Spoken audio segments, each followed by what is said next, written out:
Hey everybody, we back again. We back. All right, that's it. That's it. We I'm back. Spencer. Nope. I'm Spencer, and of course we have our licensed clinical therapist, Naz. Dr. Nas. Thought he was going to be Doctor, fired today. Turned out he got a raise today. Dr. Nas. look at you. Oh, I fell doing so forward. well. I fell forward now. That's what we call brown privilege. Oh my God. This is a different spectrum podcast where we talk about movies, shows, and mental health that surround them. We also like to have some laughs, obviously, so don't take us too seriously. Or do. It's up to you. There you go. Also, don't forget to run up those likes for us. We'd really appreciate it. So, today, before we get to our guest, let's go to our collaborators. We have a few of them here. Bub's Naturals, Cure Hydration, Pinfinity, Silver Dollar Candle Company, Two Nerds Candle Company, and Cat and Raven Company. Oh my gosh, so much. We're going to have to cut some of So that many. shit out, man. Wow. All right. Even Joe Rogan doesn't have this many sponsors. Damn. Oof. Um, so you can get 20% off most of these. Go check out our link tree. You can get 10% off Cat and Raven Company. They do soaps, custom soaps, which pretty nice, really nice to look at. So go check them out. Also, go check out our merch. We have a bunch of that stuff. So yeah, Mental Health University, and we got some new teas. One's just different. Period. That's it. That's all you need to know. It says different, That boy but you different. know what? It's a cool font. All right, it's a cool font. So Cool font. go for it. And with that, today we have a special guest for the show. Who? She is a counselor and also a art therapist, as well as a behavioral health therapist. Please welcome Lacey Neustadt. Hello. I'm excited to be here. I'm ready to share some of my stories behind bipolar disorder, which I know we're going to get to, and hopefully you guys learned some good stuff. Yep. Yes. Sounds Great like to have you here. So today we are actually going to be taking a look at the film The Year Between. The Year Between just came out, I believe, 2022. I want to say 2022, which is it's a nice little kind of indie film. And like we said, it's going to be talking about bipolar disorder. So can't wait to get into it. Naz, anything before we get into the clips? So as soon as Lacey hit me up and then we said, hey, we're going to do bipolar, every time I hear the word bipolar, there's this damn Gucci Man song that plays in my head called Bipolar. And that's all I can hear is bipolar. It's horrible. I'm just saying, the autism kicks in and it just plays in my head. So anytime you say bipolar, Gucci Man goes bipolar in my head. Hey, you know what? Can't go wrong with Gucci Man. Yeah, bipolar as hell. Actually, all right. Wonderful book that he wrote. Oh, or maybe his ghostwriter wrote it, but it's a wonderful biography that one of my students had me read. It's pretty good. okay. Yeah. All right. Excited to get into it. Cat and Raven soaps, FYI, is gay soaps. So for all you in the LGBT community, it's wonderful soaps on all the different spectrums of sexuality. Super cool. Check it out. I can't believe some of the creative stuff that they do with the soaps. And so I said, gay soaps because I'm promoting them, their company, and how they're helping out the community. And also the two Nerds Candle Company, helping out women in STEM, and it gives 10% back of their money back to women in STEM. So two of the companies I'm really excited that we have and that work with us. But today we're going to get into bipolar. Excited about it. And some of the things, maybe the myths, I think Lacey will clear up some of the things that how it actually presents. Because, right, a therapist is a therapist. This person's a therapist and might actually know more than others because they're dealing with possibly with some of the stuff, allegedly. We're going to get into it in a minute, allegedly. And so who better to be a specialist than someone that deals with some of these issues? And so those are the type of people we love trusting. It's people that actually are going through it and know about it, and now also are caregivers. So excited for today's pod. All right. Let's get it done. Boop, boop. Boop, boop. I'll count the Woo-hoo. giggles. Oh, there it There is. it is. See, there it is. You did it. Yeah. You just gotta give the look. You don't even have to say anything. Just like, I got it. I got the hint. Read the script. no one ever All right. does. It's all right. And no I one, know. literally, no one does. Motherfuckers can't read Anytime these we do days. whoop whoop, no one else does it until we're like, No, I read that on the script. I just didn't realize when it was actually going to happen right You're now. good. So To be here we fair, are. our own normal guests never say it at the right time, and they've done it with us like since 2 years ago. we've done it Oh, 80 good. times, and they're just like, So it's fine. Whoa, So whoa. you're actually up to speed compared to them. They're a little slower. It's fine though. I love them. Right? All right. yeah, We're done. I'm actually gonna keep all that in there. of course you will. I know. Great. Hey everyone, I wanted to give a special shout out to our collaborator, Two Nerds Candle Company. Not only do they have great products, but they are also giving back to a great cause. You can tell that they take a lot of pride in making their candles. My favorite is Spock's Monday Coffee. They are also donating 10% annually to support Women in STEM, which stands for Science, Technology, Engineering, and Mathematics. You can use our code DSP or go to our link tree to get 20% off your entire order. We think that this company is great, and we think you will too. So go check them out. Sit. I'm Dr. Lisman. I'll stand. Sit home. I'll sit. Thank you both for coming in. I'm glad we could work this out with short notice. On the phone, you mentioned that. Well, I think it would be best if you just told me the full story. I guess. Well, I got a call from her college roommate, and things apparently have been going downhill for quite some time.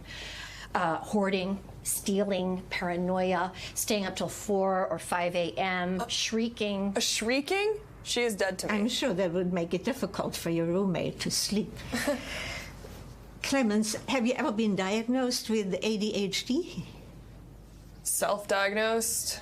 I got a guy at school who sells me Vyvanse and other stuff, such as weed.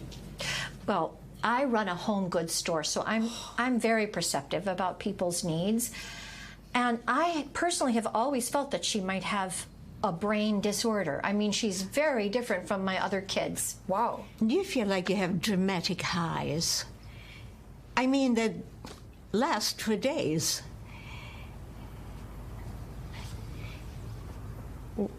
I don't know. Maybe. Yeah. Maybe. And afterwards, you crash. You feel hopeless and lose all the spark. I guess. Maybe, yeah. It sounds like you're experiencing episodes of mania and depression. What I'm leading to is bipolar disorder.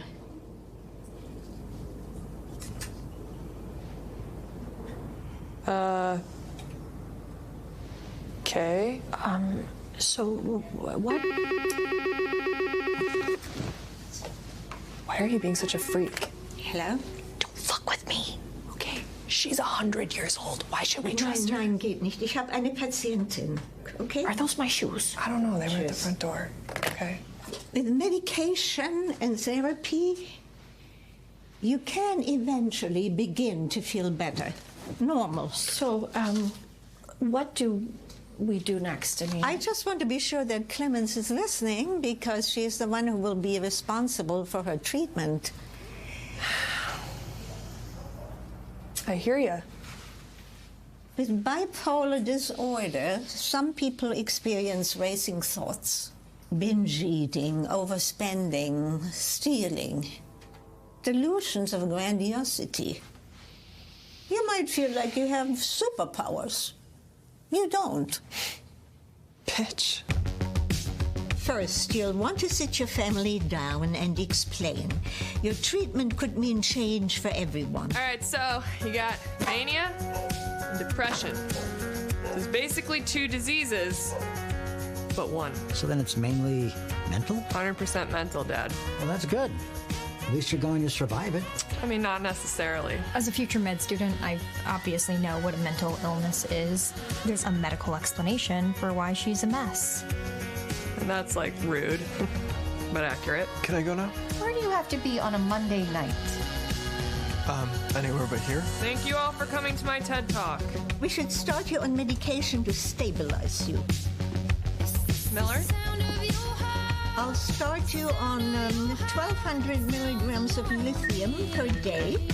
This is on the higher side. We need to keep your thoughts from racing. Help prevent those manic episodes. Get a life, townies. You also need to stabilize your mood, so we'll add an antidepressant. It will take time to get your cocktail of medications right. Not just the combination, but the dosage. We need to find a balance. And while we look for that balance for your cocktail, there will be side effects, some worse than others. Question, how is this worth $250 an hour? Don't answer that.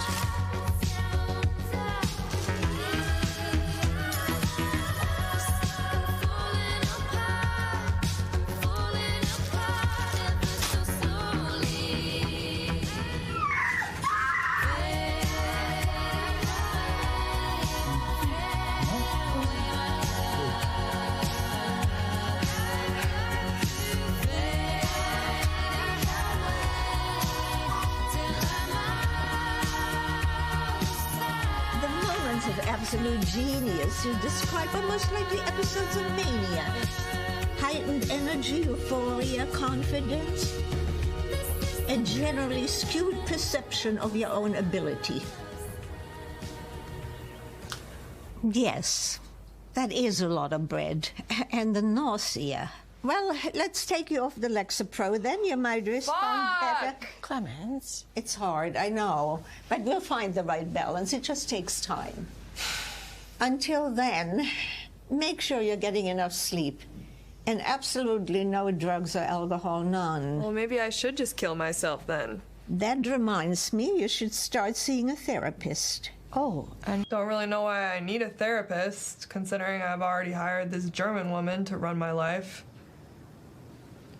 I don't even know if the meds are helping me or making it worse.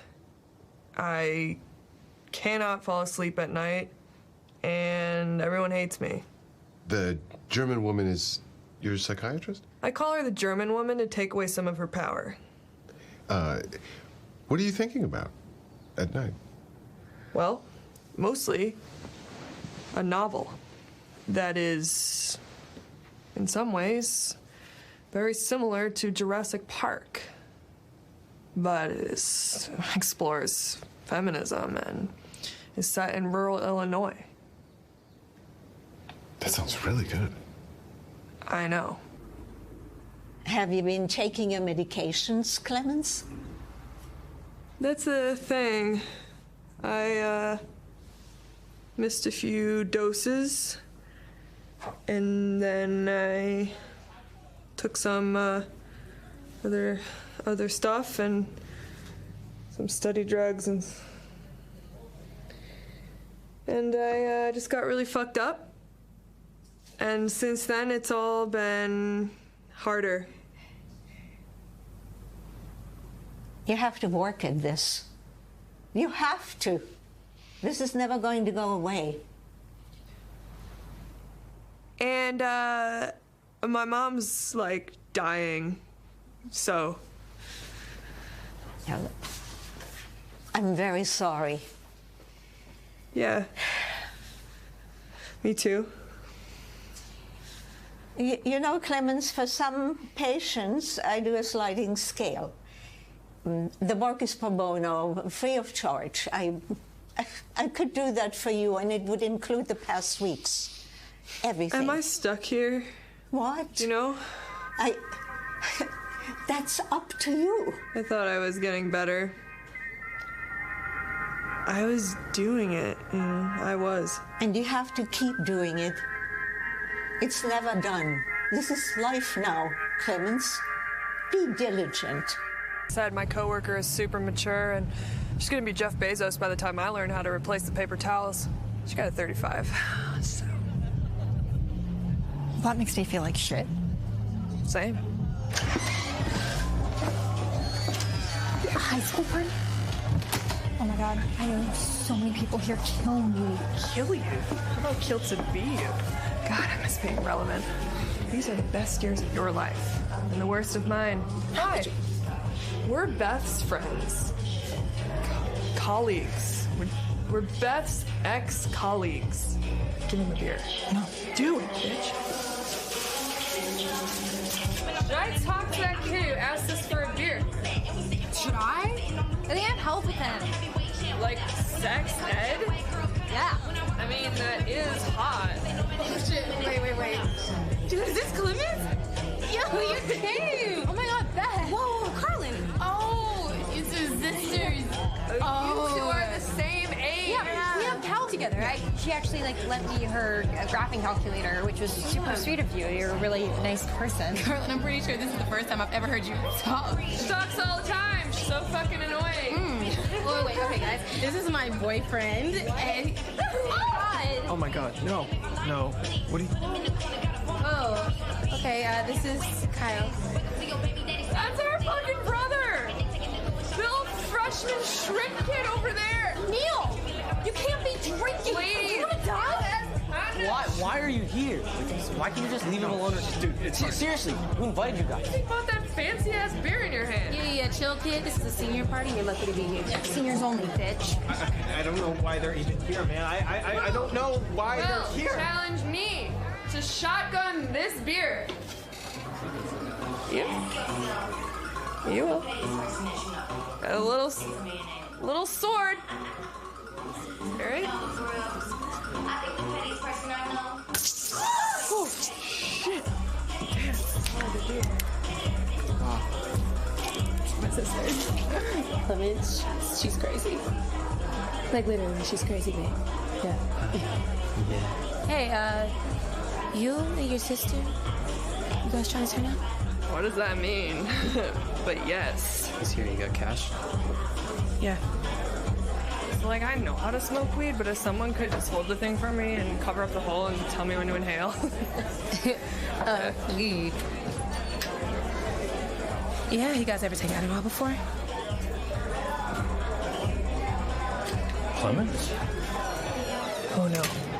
Who is that? He lives around here. So you're a drug dealer for high school kids? Oh, yeah. What's your job? She lost it. She really did. You did. I did.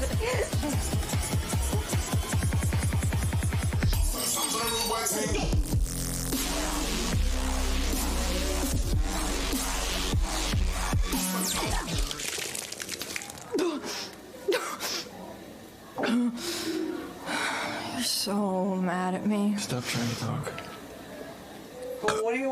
Hey everyone, before we get into the show, please check out our collaborator, Bubs Naturals.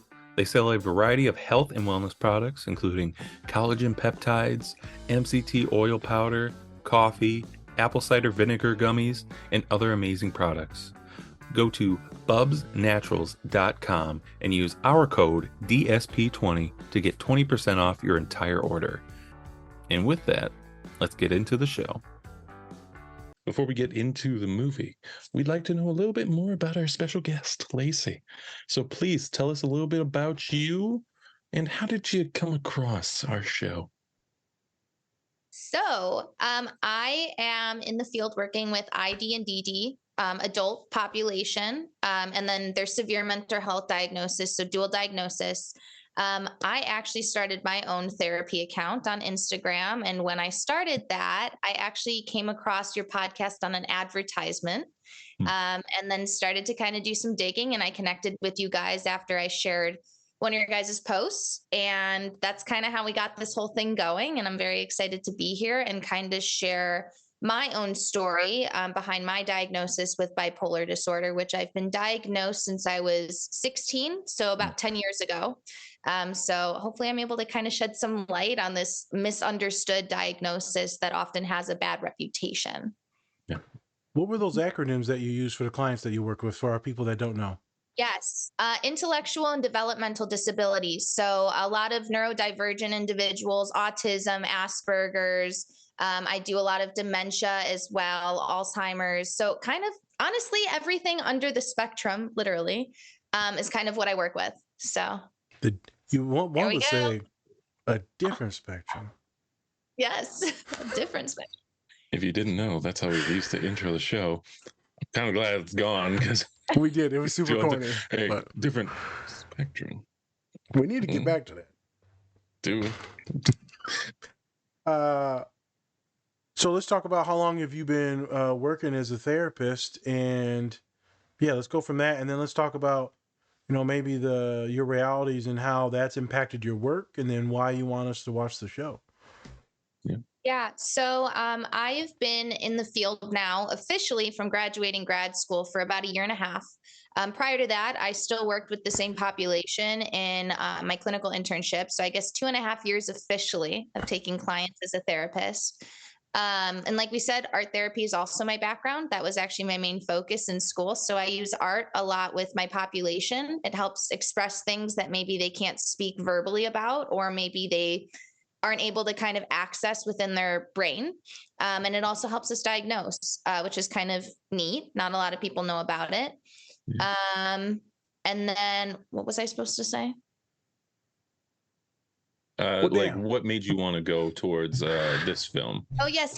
So the reason that I kind of gravitated towards this film was definitely because of my own diagnosis, and kind of also understanding that there are so many misconceptions and misunderstandings about the diagnosis itself that still bothers me to this day after being diagnosed for so long. And so my hope is that by sharing this film where they kind of explore an individual's own diagnosis and kind of the highs and lows of the therapy treatments, the medication treatments, the highs and lows of substance use, kind of like the whole thing. I'm hoping that we're able to kind of shed some light on what it's really like, and that as bad as it comes off in real life, that there are successful people that are able to do things like I am and become clinically licensed in a field and be able to help people with the same types of diagnoses. So there's a positive light at the end of the tunnel. Yeah, totally. For sure. And what kind of what kind of stigmas have you seen that are kind of like a lot popular that you kind of want to get rid of, honestly? I think that the big one is definitely calling someone crazy. I think a lot of people have this idea that somebody with this diagnosis is just crazy, when in reality, it's just a hard illness to kind of manage sometimes, but it doesn't mean someone's crazy. I think a lot of these highs and lows actually happen in such a weird time frame that you get a quick snippet of maybe somebody kind of needing extra help, and then that's kind of it. So I think they kind of narrow in on this one perspective of maybe someone's experience with it. But it's not the full picture. I think that there's a lot of stuff with people saying like, I'm manic all the time as well, which I think is almost kind of offensive, because typically it's not actually mania. And for people that have actually lived through an experience with mania, it's very offensive because it's a scary experience to go through. It often is dangerous. It leads to hospitalization. It's physically not okay for us to go through. So when somebody's tossing that around, it's a trigger. It's not okay to be doing that. So hopefully we kind of clear up some of that as well, and what mania really is, so people stop tossing it around like it's no big deal. Yeah, it's disrespectful, As a therapist that has worked with many clients with bipolar disorder and many that are neurodivergent, autism spectrum and bipolar, the mania is something else. When you see it revving up, and it could be triggered for so many different things that hopefully I don't forget and we'll go over. But I've seen it triggered from sleep issues, alcohol, drug issues. Most commonly, though, the easiest thing is stress. So either not sleeping enough or too much, but just being stressed the hell out. And so some of my students with bipolar and or schizophrenia, when we know it's getting close to finals or something like that, or we know there's a transition, then sometimes we up the medicine a little bit and then we can pull it back. But yeah, to just say you're randomly manic, nah, man, like there's a difference between manic and like excited or ADHD. It's completely different things. Some of the same comorbidities. You'll see bipolar is very common in families that have someone that's on the spectrum. Schizophrenia or bipolar, you'll see that triad travels along in that family genome. But just because they're comorbidities doesn't give anyone the right to kind of just say that. Yeah, I get what you're saying. Every time I think about bipolar disorder, when we were thinking about movies, I talked to Spencer. I wanted to get to. There's the TV show called Dave, and the hype man that he's got. I forgot his name. You remember the hype man's name? Gator. He's bipolar, and there's one scene in season 1 where he talks about it, and he just breaks, and it is literally soul crushing watching him break mentally and just cry. He breaks again in season 3, like bad, where he talks about just self-hate and all that stuff. And then there's one other movie that I wanted to get to for bipolar disorder, and then I just forgot it. I had it and I lost it. But so I've been wanting to get to bipolar for a while now. And it just so happens that you popped up and you're like, I want to do this. I'm like, oh shit, well, let's do it. Yeah. And I appreciate you mentioning the triggers as well that kind of spike some of those highs and lows. Because I think a lot of people, including in my life, don't understand that the simplest of anything, like getting less sleep or my schedule changing or whatever it is, can actually trigger these highs and lows, even being medicated. Even when you're using all the coping skills that you've had for all the years you've been in therapy and you're using your medication properly, these highs and lows still exist. So you could be doing all the treatment in the world and you're still going to have these fluctuations here and there. So it's very real. Oh man, you should see some of my kiddos that because I met Spencer in Minnesota, so a lot of my students weren't from Minnesota though. They're from Cali, Texas, other parts of the world. And so when they would go from this sunny, bright areas and they would come back, they would already be a little bit more manic when they came back to school, for one, the transition, and two, just all the sunlight and activity. And so that would spike them. So coming back from summer break or winter break was interesting. And they did nothing wrong. There was nothing bad that they did. They just got overactivated and the biochemistry got a little bit off. Next thing you know, we're like, so we're going up to meds. As they became more veterans and they knew about the disorder, then they would titrate up a little bit before they went and then titrate back down after they settled back into school. There's ways to combat it. We'll get into it when we get to the scenes, but her struggle and identifying like I'm going to have to work with this shit for the rest of my life and there's not really a cure model is heartbreaking, but it's pretty much true for almost every diagnosis. People are like, I don't ever want to be anxious again. Well, like, that shit's not going to happen. You're going to be anxious forever. You're just going to be able to manage it and be able to live a good life. Yeah, I'm glad you brought it. I can't remember what the other damn bipolar movie was. I'll think of it. It'll be about 2 a.m., but I'll think of it. All right. Don't wait a minute. Let's record again. Skittles. There's one. That's one. That's one, folks. One food mentioned. Anything else that you wanted to add before we Spencer intros kind of what were the scenes? Okay. No. All right. Sounds good. All right. Take it away, boss. Today we're taking a look at the movie The Year Between. And this follows Clemence and her family. It's all about her going through being bipolar.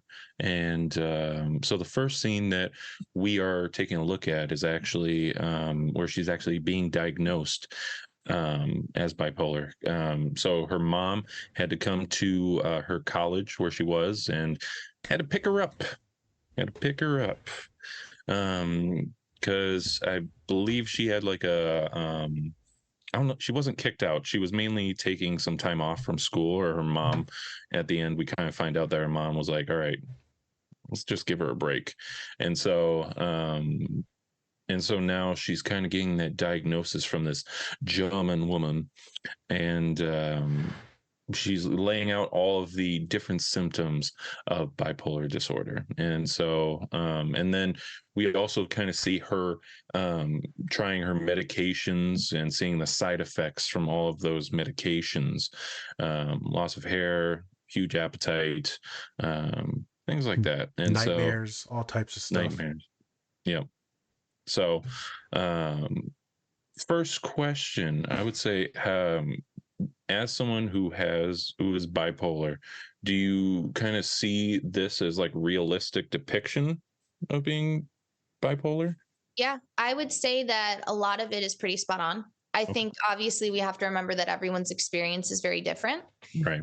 And so the extremes of one person's might not be an extreme for another person. But I do want to say that they did a really good job at depicting what a lot of people do go through, kind of what it does kind of look like. They got the highs and lows that kind of fluctuate throughout this.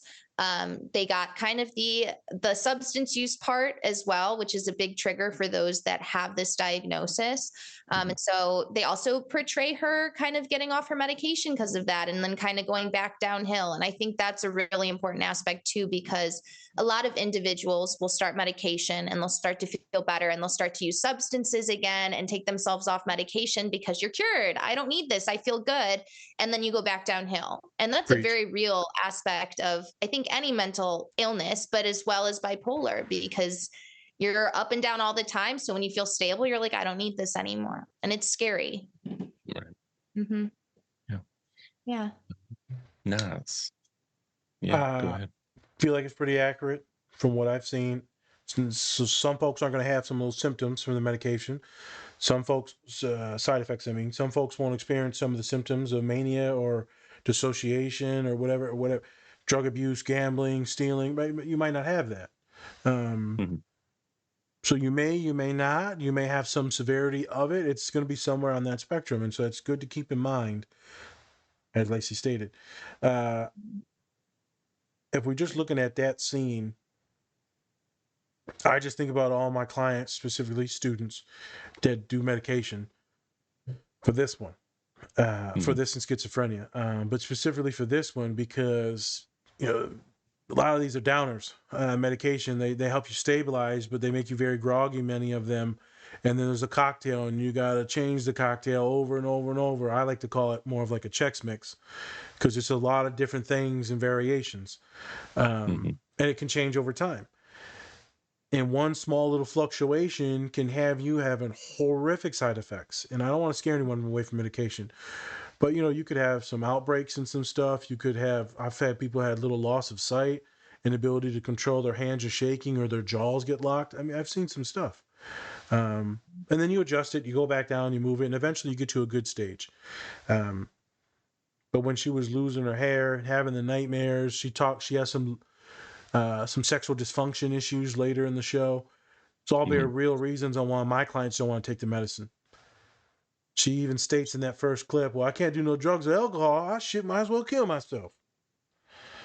It's the same thing. You know, I've heard that word for word. I've also heard when I talk to my boys, because they're hella macho, when I talk about them getting on antidepressants or anti-anxiety meds. Well, you know, hey, man, this might, you know, your thing might not work. And they say, well, hell, you might as well go ahead and kill me. And I'm like, well, brother, you sure about that? You know, watch what you say in my office now, right? Because when you think about things like this over time, it makes you actually feel like saying these things is real. Like you may actually want to die by saying things like that out loud. Yes. And so sexual dysfunction can be curved. I think she says that they added, it was lithium, and then I think it was Lexapro. I think. Yeah. Lexapro is known to have less side effects. Less sexual dysfunction side effects. The lithium is not the one that I've seen a lot of my students on. Is it common? Yes. It was common a long time ago too. I see a lot different ones now. It's expensive. I feel like that's very accurate. She said $250 an hour. That's actually kind of cheap. It's usually somewhere $350 to $450 an hour. You know, it's tough to work on this diagnosis, to stay healthy, to have the willpower, to also have the grace and forgiveness, to have the support of friends and others, to actually want to live and be at rock bottom at times, and to fuck things up. And then it's tough. It's way different than depression. So I feel like that first scene. Go ahead. I appreciate you mentioning it's different than depression, because when people see the depressive side of bipolar, I think that there's a misunderstanding as well that it's just like regular depression. But when this depression hits for especially BP or BD2, So that one usually has more lows than it does the mania. Usually you don't reach mania, you reach hypomania, which is just a little bit less than that. The depressive side of stuff is very, very difficult. A lot of individuals end up committing suicide or attempting suicide at some point in their life because of this. And it's not as, the fix for it in the depressive side isn't as easy. And I shouldn't say it's easy, but as somebody with just regular generalized types of depression. Yeah. They're at the highest. They're the highest. I wouldn't say the highest. I don't want to mix up any of the data, but they have some of the highest rates of suicide attempts and completions, if I use that word very nicely. Because when they're in that depression, most people, they can't get out of bed, they can't do stuff. It's almost impossible to do anything harming. But then a little bit of that hypomania kicks in where they might be rapid cycling. Boom. Yes. And now we get into some danger. And so you take some of my clients that are also very neurodivergent and very black and white in some things, and you mix in already very depressive thoughts, and then boom, enough energy. Now the black and white is now reality. So a lot of folks don't know what rapid cycling is. So I'm gonna ask you a question. So you're right, you got bipolar disorder, and so people don't know how long does mania usually last. Is that like 2 days, 1 day? Is there also this rapid thing, and what the hell is that? So obviously it's different for everyone. I'll keep saying that. I think mania, it all very much depends, because somebody could be manic for a week or a month, right? Depending on if they're getting treated or on medication. Even with medication, you can still reach these points. I always like to emphasize that too, because it's not linear. It goes up and down. But the depressive side of stuff, especially for BD2, the second one, because you are usually more in that depressed stage, that one lasts a lot longer. I have been diagnosed with the second one. So, which give or take, I kind of believe, but also we don't know, just because I have had my share of hospitalizations in the past where there have been some dangerous things that I've done while in that manic state, which we didn't know at the time. And so I think that we take everything with a grain of salt. I think that they all kind of overlap in some sense, but I do have more of that depressive side of myself, meaning I am stuck, especially in the winter, in these really low lows, even when I'm on medication and seeing a therapist. Some people don't understand that even on medication and seeing a therapist and doing whatever, you reach those lows still, and it is very hard to dig yourself out of. But it is possible. It just takes a lot of inner work. A lot of that work comes from you. I'm gonna try to remember this when we get to the last scene. But what's the point if you're doing all this work, homie, and then you still might not be guaranteed joy? Mm-hmm. I don't want you to speak on that now. We'll wait for the scene, but I could hear people listening like, well, shit, what's the point? Mm-hmm. Last question, then we'll get back into the scene. I had a client once. Oh, damn, I'm losing it. Damn, I hate when this happens. Catch it. I don't know. Well, I got you. I don't got you. It's like if you look in a light and then you close your eyes and you see that little squiggly thing coming down from your eye, you're like, I can grab it. No, you can't. You can't. I can't get it. No, it's not there. I'm not gonna get it. It's just like Rocky chasing that chicken, or the chicken. I ain't gonna get it. It was something about. You got it, Rocky. It wasn't about rapid cycling. It happened twice today. Because I always get into the train of thought of completely listening to you. And if folks don't know, me being on the spectrum, the way my mind works, I visualize everything in my head. And so it's like a motion picture in a movie. So whenever you say something, I see it as a human or you, and then things happening. So when you say bipolar or sadness or hospitalization, I see like some random person getting dropped off at the hospital, people doing intakes with you. That's where mine goes within milliseconds. So sometimes the questions that I had while you were speaking vanish. One could say that's the ADHD. One could say that that's me being deeply in what you're saying. Okay, it'll come back to me. It was a question about something, and then I had a client to relate to it. Oh, I can almost taste it now, but it's gone. Oh, there it is. Well, I can also mention. Oh, you go first then, because I don't want you to lose it again. So you talked about some seasonal depressive, right, type of stuff on how like the winter. So one also has to be cautious on kind of their light exposure. So if you use a SAD lamp, it's always been a rule of thumb that, if you do use it, you're not going to use, if you're bipolar, you're not supposed to use it actually, because it could overstimulate you and bump you into mania. And if folks that aren't bipolar, you can use the sad lamps to get the light, but you're not supposed to use it after like noon or 1. That way it doesn't keep you up all day. Yeah. So whenever I'm testing out that seasonal depressive stuff, right, I'm like, what is this? And making sure that there's no genetic predisposition to bipolar, because I don't want anything to unleash, because I don't know what some of my students are doing drug-wise, alcohol-wise too. So right, there's a lot of factors that I have to think about, especially if they face any certain traumas or accidents. So I just want to talk about the sad lamps, because you said in the winter. So if you're bipolar, don't use the sad lamps. Yeah. And consult with your doctor or therapist if you're working with one. Correct, because we can't give advice on here, but be cautious. Yeah. Go ahead. It's definitely like walking on thin ice sometimes, because you just don't know what's going to trigger you sometimes, even when you know your triggers. So that's also a scary aspect of the illness itself. But I was going to say rapid cycling, never got to that.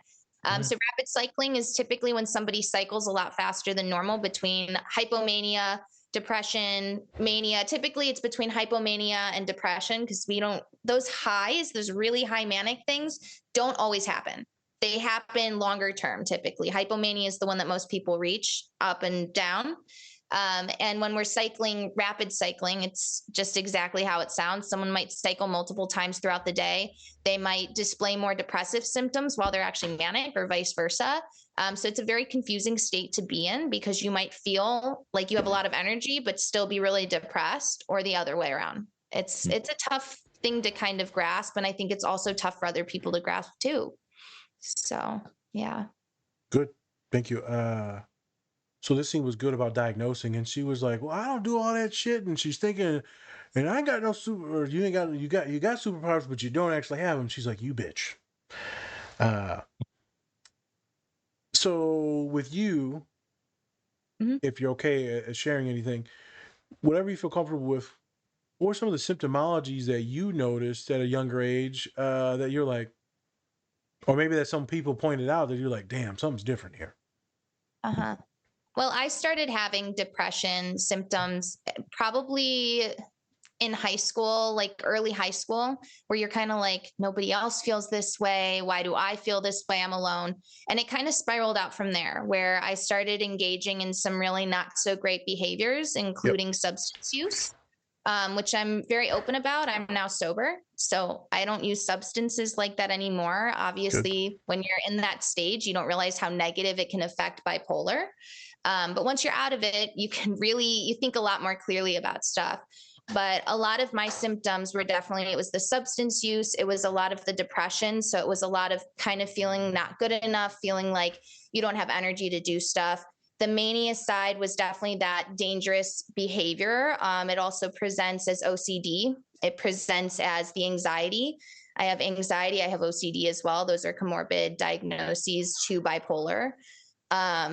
And it just kind of presents in sometimes like ODD, oppositional defiance disorder, because a lot of times you're kind of all over the place, scattered, that you don't really like to listen to authority. And that was another diagnosis I also had when I was younger, before they figured out it was the bipolar that was also affecting that. So kind of a whole handful of different things, but a big majority of mine, especially now, is the anxiety. Oftentimes my mind is going in circles. Even on medication, where you can't slow down your thinking. And I don't think people understand just how difficult that is, to be in a constant state of severe anxiety, even when on medication. But you're very good at masking it at some point, so people never know I have it. Yeah. So have you ever tried just relaxing? Really? That works? You ever tried a sauna? Huh? Sweat it out. Just sweat it out. Meditation and yoga. Drinking water? What? Yeah. H2O. I think you're just dehydrated, honestly. Right. Yeah, you need some magnesium. Magnesium. That'll fix it. It will. I make these jokes, everyone, for those that are not picking up on the very harsh sarcasm, because these are things that people will tell other people with mental health issues. It's like, hey, just relax, or hey, it's not a big deal. And it's like, I wish I could relax. Do you think I want my thoughts to spin like this? Do you think I want to perseverate on these things and think about things? Do you think I want to stay up late? You think I want to feel like shit about myself? Do you think I want to not be in college like her? Do you think I want to be seen as a bad daughter, or to not hold a job, to not make money for my family? Right? No one wants those things. but people will be seen as like, oh, you're being dramatic. No. So for you, did you ever get slapped on because there's a gender predisposition? Not predisposition. There's a gender bias towards women getting diagnosed with borderline personality. Did that ever get slapped? Kind of like not being sure if I had that or bipolar kind of thing. Okay. So there was some questionable moments, which I kind of think that I veer more towards, obviously, as a mental health professional, because I wouldn't just be telling myself this if I didn't know the diagnoses. But I don't know if I have BPD, borderline. I do think that I definitely align more with the bipolar just because of those severe highs and lows rather than it being personality, because medication does help me for the most part. And that's another big factor is when you have BPD, medication typically doesn't really assist with much because it is personality based. Whereas bipolar is that chemical imbalance within the brain, meaning medication can usually try to level it out. So correct. So I want this to be very clear for any therapist listening, for anyone that's neurodivergent, and specifically my young women that are paying attention, is that folks will try to slap on a borderline personality disorder on you. And you're on the spectrum and no bipolar at all. But because you may self-harm or you may be overexpressive or dramatic or this or that, or having meltdowns, they're like, oh, this person's borderline. I've heard it just in the hallway. The doctor goes, oh, that person's borderline. I said, I can obviously tell that kid's autistic as hell. And that's a sweet young man that you just slapping on this label. And it's a very dangerous label because it seems derogatory. You know, everyone says, I dislike working with borderlines. I've quite enjoyed my time working with them, with that population. And I don't always see where, I get where some of the headaches are, but if you're trained at it and you know what to do, you know how to work with people, it's tough. And I ain't gonna lie, you'll get your heart broken with some of the clients. But it's not up to you to change everyone's world. It's not up to you to fix everyone. So one thing to think about as a therapist. But for those, my women, it's such a gender bias that if you have some of the symptomologies of bipolar or being neurodivergent, the borderline will be slapped on. You don't have to necessarily fight back on that, but keep that in mind. Now, could it also be attached to you being bipolar? Yes, because borderline, usually the biggest thing is some identity issues. Who you are, being foundationally sound in that, and deregulating. So you could be a little borderlining. That's fine. And bipolar. Because how can you have a sound identity if there's so many things going on? And if you're masking all the time as neurodivergent, the identity's not going to be fully solid. And then you have your meltdown. So there's some borderline-y things. But don't always just take that diagnosis if you're listening to the podcast.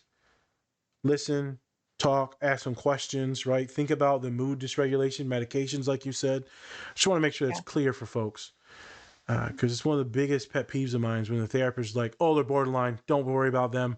They're not going to get any better. I'm like, this kid's autistic. I'm like, how do you know? I said, the damn kid walking on the tiptoes the whole damn time. Like, you tell me what borderline's doing that. That's just one symptom of one human. And I remember they fought me to death on the diagnosis of autism.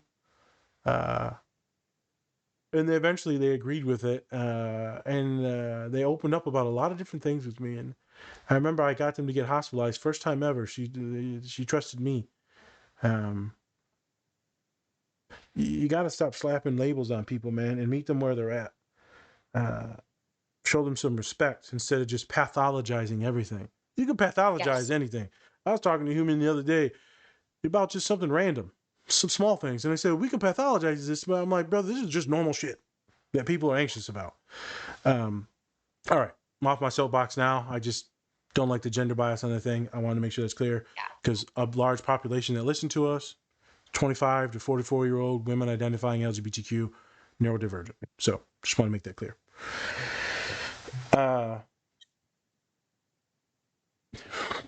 I didn't know the hair loss thing when it comes to the medication. Is that a common thing?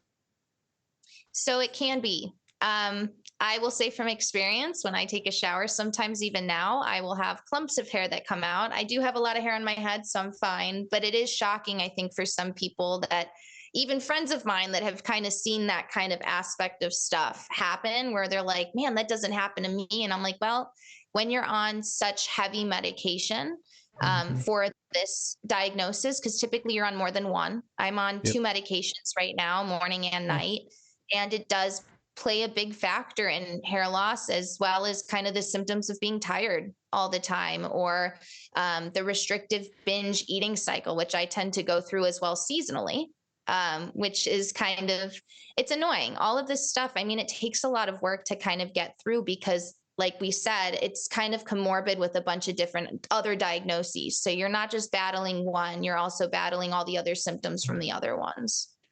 Yeah. You, anyone ever ask you if you're on the spectrum? Me? I'm not saying that you are. I just ask every No. person that comes on, so. No, but I also wonder that too. I mean, I've worked around it enough that sometimes I'm like, I don't know. I never looked into it.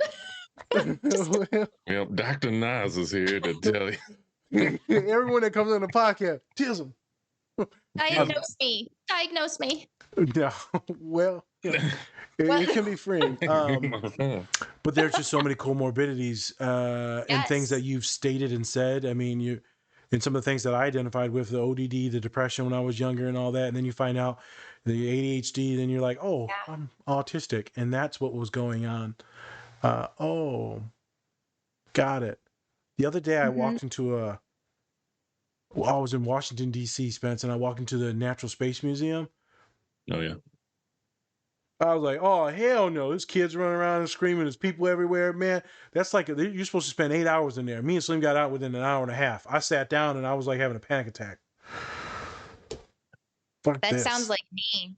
Truly. I cannot, and I don't know if it's the anxiety or what, but I cannot stand loud places, being super crowded. Like if I'm at a concert, I will dance on the side. I will not be in that crowd. Ain't no way. I'll panic. Yeah, no. Yeah. And also pit seats. You mentioned ADHD as well, being kind of comorbid as well with autism, kind of mimicking each other. And it's the same with bipolar, because ADHD is often sometimes diagnosed before we get to that diagnosis of bipolar, because there is aspects of, there's memory issues, there's learning difficulties, kind of everything that ADHD encompasses, where your thoughts are also racing and you can't constantly pay attention. So a lot of people with this diagnosis will get extra assistance in school, like I did. I had a note taker, I had extra time on exams, extra time on papers. And I think it's important to recognize that's important. Take advantage of it. I think that we all deserve to be successful. And if that means getting a little bit of extra assistance, then you should take it. Well, it's about equity in education. And so I'm going to say this joke, but did you think about just trying harder in school? Ugh, all the time. Why didn't I think of that before? I should have done it. And see, that's another thing, like going back to it again. Yes, because I'm told all the time too, oh, come on, just snap out of it. Just do this, do that. And I think to other people, they're helping you. But in my head or anyone else's head that gets told those things, you're like, man, if that were to have worked, don't you think I'd be doing it now? Don't you think I would have snapped out of it and done these types of things to fix myself? But that's not how it works. What it does is further invalidate the human and further shame the human. And what we know about shame is it deepens the hold of depression and then increases your chances of self-harm, risky behavior, alcohol and drug usage. And so I'm not saying enable anyone. I'm just saying that be careful on advice giving. Yeah.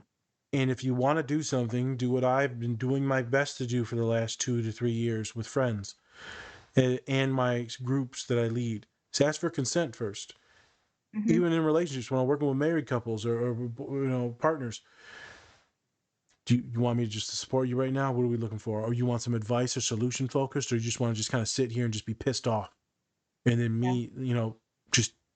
what do you want me to do? And then let them buy into it. Now they'll take your advice when there's more consent and they have buy-in. They're asking you for it instead of you just shoving it down their throat. We talk about that a lot, specifically because a lot of our neurodivergent folks are solutions focused. And I'm simply like, I can fix it. And their partner's like, no, I don't want you to fix it. Right. So things to think about. You're good with all the rapid questions that I'm kind of doing and picking your brain? Yeah. Okay, good. Because we haven't yet to talk about bipolar disorder. So this is an exciting episode. All right. Let's get into the two cut scenes with the therapist, the young African-American black gentleman and then the German woman towards the end. Kind of intro those scenes, and let's kind of chop those up about therapy. Yeah. So with these scenes, so Clemens makes a kind of like a joke in a way, but she says like, why don't I just like kill myself or whatever? And then the German one, who is actually I believe she's actually a psychiatrist, actually says like, well, actually I want you to go to therapy now. So now Clemens is in therapy, being able to try and talk through her feelings in her own way, in her own way, right? Yeah. And so we see him as a therapist. This gentleman, he likes writing things down on his iPad. Yeah. Doesn't say much, writes a lot though. He writes a lot. I kind of want to get I want to get both of your experiences with it. Like, in terms of like your style of therapy, how do you kind of go about talking with your clients? Do you like to write things down a lot, or do you kind of just go into the moment and actually, speak with them about what they're saying and things like that? I'd love to know. Yeah.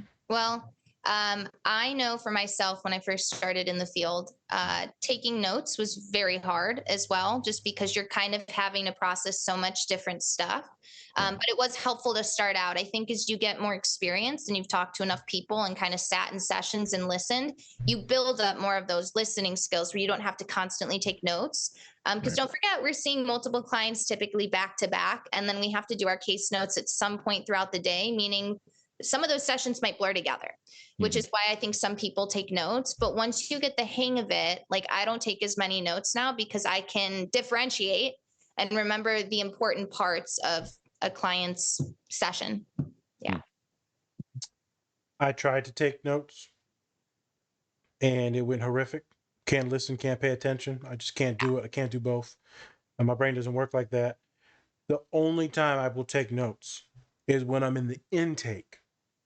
So when I'm in the initial intake and I'm like, okay, I'm not going to remember, your birthdays and the medication that you're on, or, how your uncle got bipolar disorder and all that stuff. I'm not going to remember that and try to put it all together in what we call the biopsychosocial.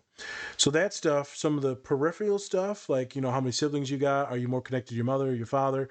What's your religious background? Like, there's so much that we have to take in that some of that stuff I'll date and put down, right, and mark it down, then I'll put it in the note later in the day. In my day-to-day sessions, not much. The only time I take extensive notes afterwards is when there's suicidality, self-harm, or like some type of dangerous behavior towards them or others. That's when the documentation is tight. Yeah. But again, that's after. Only during my intakes do I write a smidge, and that's just to give me like an outline of what's going on. This prototypical therapist writing the entire time, that's just a movie thing. That's all cinema. It's purely cinema. I don't know too many people that take that many notes in a session. Let's be honest, we hate taking notes. That's like the worst part of our job. There's no way you want to write notes and then write more notes. Yeah. The only way you'll do that is if you have a laptop, and then you might jot down a few things while talking to them because you're a fast typer. That, again, with being dyslexic, that's not me. Yeah. And I can't spell worth a damn. The other day, I was like, man, I wish I could spell cologne. And when I text people, you got any cologne? I'm like, you got any smell good? And they're like, what the hell is smell good? Do you have any Axe body spray, please? Yeah. Easy. 3 letters. That's all you need. Yeah, Axe. I'm trying to tell you. So it's tough. So I don't take notes.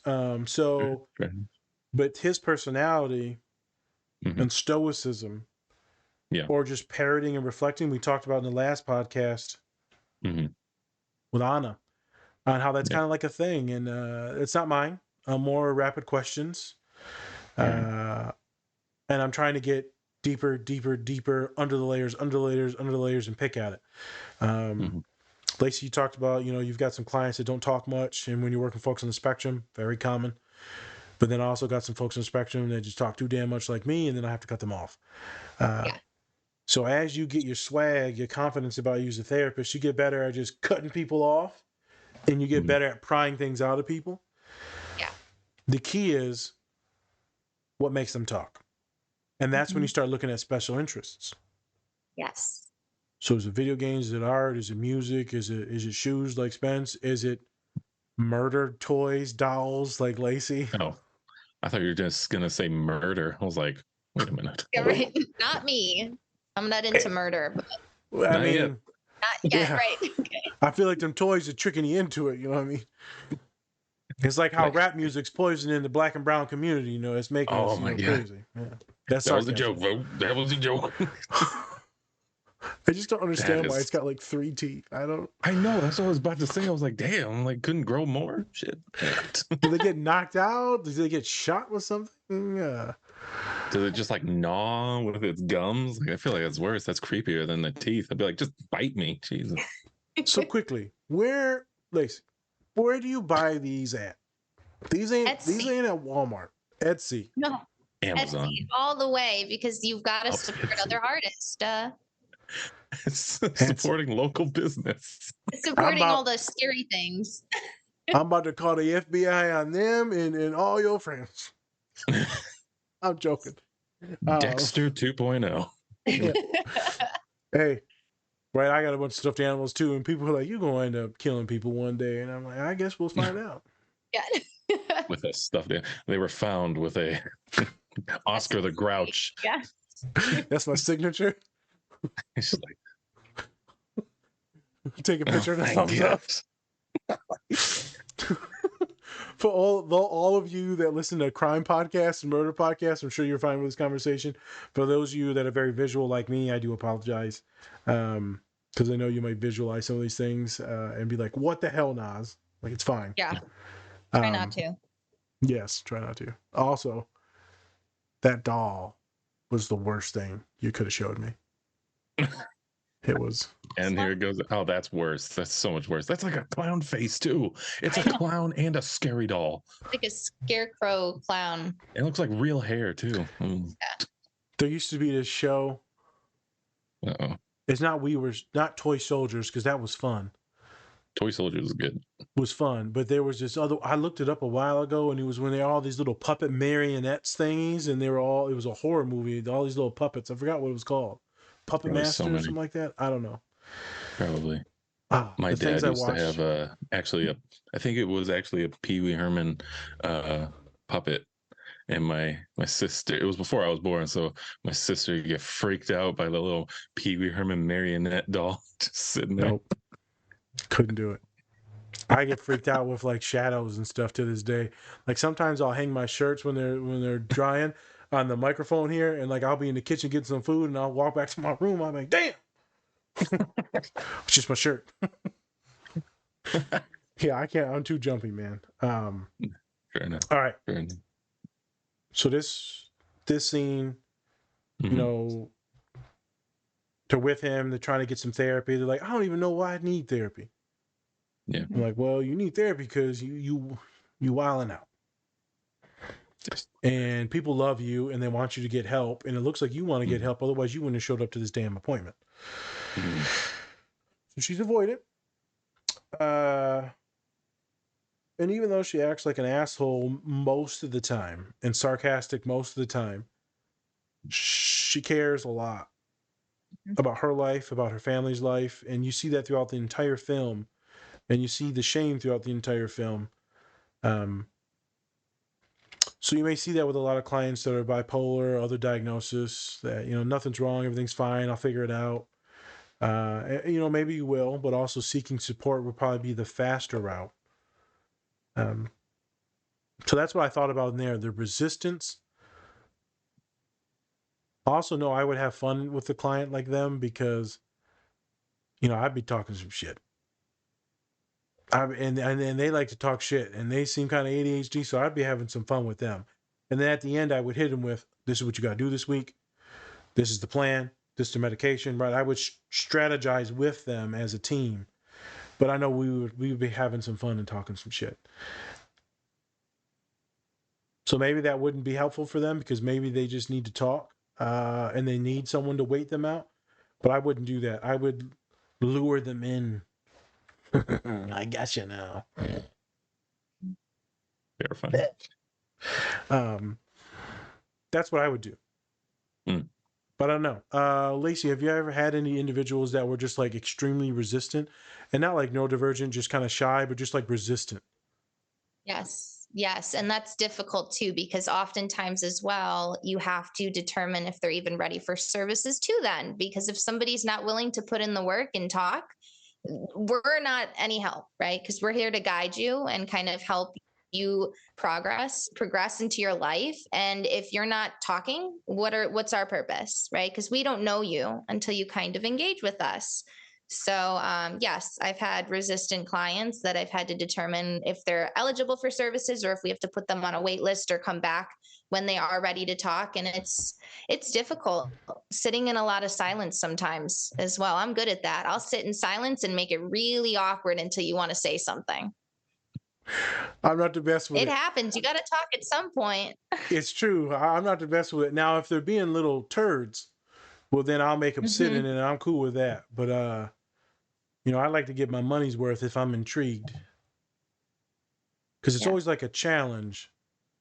It's always like this game that we're playing and we're two boxers in a ring, moving and countering and jabbing. And it's only a matter of time before, right, I wear you out because I've been playing this game for years. You just now work with someone at my mental capacity. So, you know, for me, it's a little fun. I've had it where, you know, they were being a little shit and they were mad at me. And I said, hey, you're mandated to therapy. So you're going to sit there. So I did them like the Denzel Washington when he's a therapist in this Antoine Fisher. Well, you're going to sit there and when you're ready to talk, we'll talk. And they just went to sleep on my sofa. And they said, what now? I said, I'll see you next week. Then the next time they went to sleep again and they apologized for themselves being a shit the second time, which was good. And they were bipolar. And some things were happening and, you know, some sad, scary stuff happened. Good kid. But they're drinking and drugs, you know, make some poor choices. So that happens. Resistant. You're right. Ready for care. You got to be ready for care. Yes, absolutely. Sometimes they are, sometimes they're not. Sometimes you just need to plant the seed. Sometimes it just takes different types of seasoned therapist, right? So sometimes they need someone like you, someone like me, someone like Spence, someone completely different than us, right? Who knows? Sometimes my clients that are resistant to doing any change at all will hear something from some random person at a party or a wedding. They'll be like, hey, Nuts, you ever think about this? And like, this really helped. Hey, are you a nerd? Do you like pins? If you're like any of our followers and you said yes, you should check out our collaboration with Pinfinity. They have Power Rangers pins, Transformers pins, and for all of our bronies out there, My Little Pony pins. Go check out our Linktree or use our code DSP to get 20% off your Pinfinity order today. Told me, I'm like, I've been telling you that shit for 3 years. Fuck you and that person at the wedding. I've been there, man. They go, yeah, they told me something at the wedding and it really worked. You shitting me? I'm transferring you to a different therapist. I'm done with you. That last session. Get out. But it's awesome. I love when students are in psychology classes and they're doing therapy because they think that they're like keeping up with you and all. I just learned this.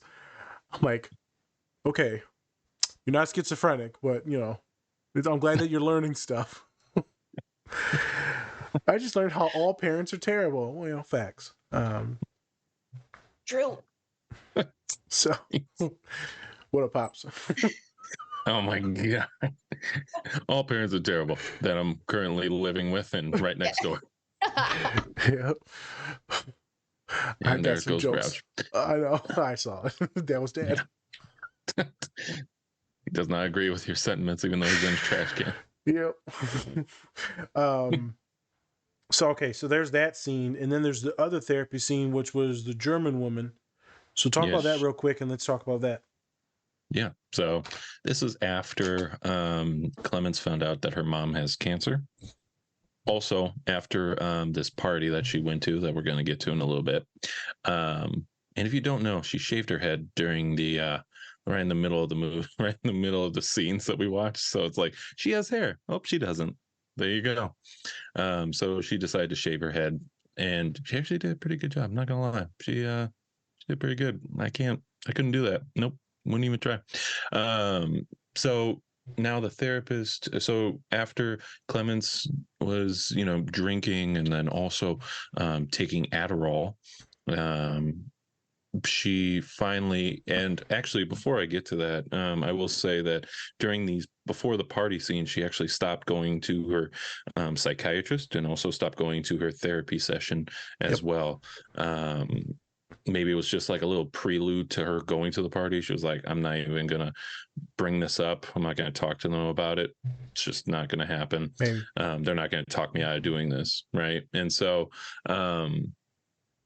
after the party, now the psychiatrist, she's telling her that this is work. It's not, you're not going to get better by not, taking your medication, by doing all these other things, by taking other drugs, by drinking and things like that. You really have to put in the work, and it's not just going to just go away. Which Clemens is she's not resistant, but it's more about it's hard work, right? It's hard work going through all of this. And so we're kind of seeing this kind of revelation, I think, with Clemens, where she's like, okay, I really have to start, putting the work in, because I do have a family that loves me and that wants to see me get better. So question is, have you had these clients before that kind of, thought that maybe they were getting better and things like that, and then they might have had like a little bit of a drop off point, and then now you kind of have to really get them back into the groove of things? Have you had those before? And if so, please talk about what you can. Well, I think that it happens a lot more often than people think. I think we do a lot of hard work with a client and they reciprocate it back most of the time. Sometimes they don't want to, but when they do, when we make progress, a lot of times we go backwards a few steps, and it's awfully frustrating. I think probably on both ends of, the situation, because the client then has to do all this other work again. And so does the therapist. It's a lot of repetition. I've had a client who progressed in treatment and was doing really well and utilizing all the skills that we worked on, and out of nowhere they came back into session, and it literally was just like a whole 180 of, we just went right back to where we started. And it's frustrating because it is just, like I said, repetition. And sometimes clients also don't want to do that work again because they've already done it. So they're like, well, now I'm back at square one. Why do I have to do that again? It didn't work. Why would I do it again? Yeah. It's so defeating is the word. Yes. It's like with some of my clients, maybe many of you will understand this. It doesn't matter if you're neurodivergent or not. It's like you date and then you get your heart destroyed. Why would you want to date again and go through all that again? Then you have to talk to someone. And one of my neurodivergent clients is you have to go meet someone and then I have to do all the small talk. And it's just like, fuck it, I'll just be alone. And that's fine. And for that, but when it comes to therapy, it's technically fine, but it's not fine. It's a setback. It's always part of treatment, the relapse, and then getting momentum to get back on the track, on the course. But perfection is not what we're striving for. It's just to continue moving forward. I used to have this whiteboard in my office that students would write quotes. They would write to the other students in the office. Most of them were quotes or little sayings. And one of my boys started it. Neurodivergent, on the spectrum of bipolar. And I never really saw the bipolar come out. I seen it come out later on, but I didn't see it come out much in the earlier days. And he wrote something on the board. He said, Nas, even if they fall and they face plant, they still fell forward. So that counts as progress. I'm like, my man. I said, write that shit down on the board. He said, okay. And he wrote it down. And many people, it was the first line. So it was the first thing that always got read when clients would add to the board is even if you fall on your face, you're still moving forward. And I think that's something to keep in mind. It's not linear, like you said. It's going to be a lot of hiccups and ups and downs and sideways. I mean, that's life. None of us are really that blessed and privileged. A couple of us are. But most of us, if you listen to this podcast, you probably done been through some shit and you're struggling, or you're going through some shit right now. And it's not just up, up, up. It's a lot of stagnation and plateaus and going back. So I get why she doesn't want to do it anymore. I get how maybe she didn't want to have the shame of telling the therapist that she messed up and she drank. Maybe she wanted to self-sabotage. Well, who knows? Maybe she didn't want to be talked about. Who knows what was going through their mind at that time? But it's very common. Story time. A human recently told me, they said, I didn't want to book with you. So what's up? Why not? Well, last time we met, I was good, and then now I'm back seeing you. So I've failed you. I failed myself, and thus I have failed you. And I am completely ashamed to be sitting in front of you right now. It's like, Jesus Christ, kid. You know what I thought when I saw your name on the list of people today? I was happy. I was excited. I enjoy you as a human. Like, you are legitimately fun to talk to. FYI, you're autistic as hell, but you don't accept that part. But we'll get to that later. With love, I say that statement. And it'll be interesting. I think a lot of people think the therapist will be extremely disappointed. Most of the time, we're not. Is some part of us a little sad because we want you to succeed? Yes. I'm not gonna lie. You're not supposed to have feelings and all that stuff. No. It hurts a little. But most of the time, we got your back. Because when the world doesn't have your back, we got your back. And I would tell all my clients that were BPD, alcohol and drug issues, right? That were struggling with ADHD, failing out of school. I'm like, life is shitty. I'm not going to be the one to treat you like shit. I'm also not going to be super, super nice. I'm going to push you a little bit now. But I got your back no matter what at the end of the day. So when shit hits the fan, my big ass going to be sitting in the same chair you've seen me for the last 3 years. Ain't going nowhere. When everyone else leaves me and treats me like shit, well, I may treat you like shit, but I ain't going nowhere. That's a joke. It's hard to build trust with some of these people that have been hurt, and they don't value any of their own feelings, and so they can't even trust themselves. Yeah. So this scene was a powerful scene to me, and that's why I wanted to do this specific one. And she gets momentum, and she starts getting better, and her hair grows, looks like she does okay at the job stuff. She applies to college. Relationship with her mom gets better. Like, everything gets better. She's doing the dishes and stuff. Like, it's a happy ending at the end. They tied a good bow on it. I'm going to get to you now, Lacey. So did you ever hit any of those moments where you're like, man, there's no light at the end of the tunnel. This is fucking pointless. Yeah. So a lot of times as well, I think people don't understand that because bipolar has those really low lows, that's worse than just regular depression, if that's one way we can put it for everyone listening. There's a lot of intrusive thoughts that go along with those types of symptoms, and they're very real, and they tell you very, very intense things, and it's hard to deal with. And so now I'm losing my train of thought. This is great. You guys are passing it on to me. What the heck? You got the tism. So what the heck?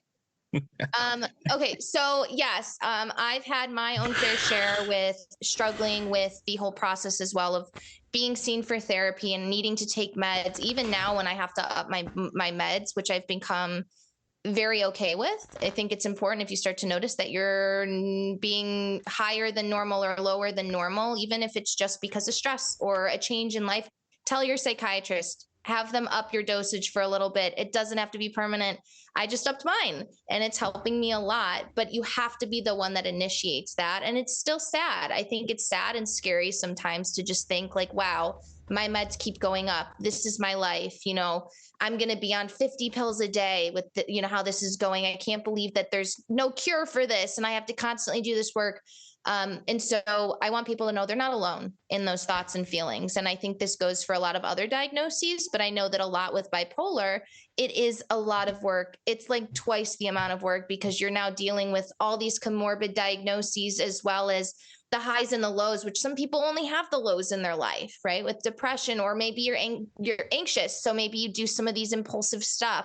But when you're mixed, it is a lot of work and it's scary, but it is possible. I mean, example right here, right? I have my master's degree in counseling. I'm a successful therapist right now. I've passed my exams for licensure. And I think that it is possible if we put in the work, but you got to put in the work.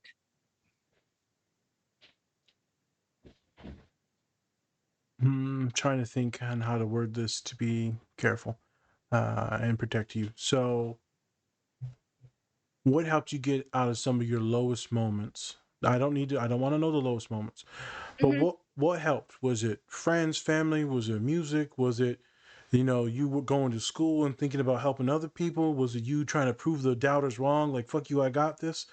What was that thing that got you like one more step and then one more step? Yeah. So even after my undergrad, so before grad school started, I was still kind of engaging in some behaviors that weren't so healthy for myself, especially with this diagnosis.